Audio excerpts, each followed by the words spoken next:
Crown Prince decorates Pakistan's Army Chief with King Abdulaziz Medal. The Crown Prince met Bajwa in Jeddah on Saturday, where they reviewed bilateral relations, especially in the military fields, and opportunities for developing them. They also discussed a number of issues of common interest.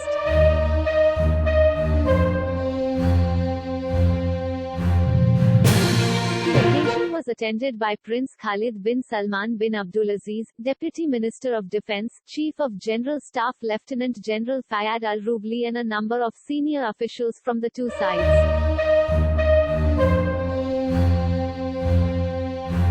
This comes in recognition of Bajwa's distinguished efforts in consolidating and strengthening bonds of friendship and joint cooperation and developing Saudi-Pakistani relations.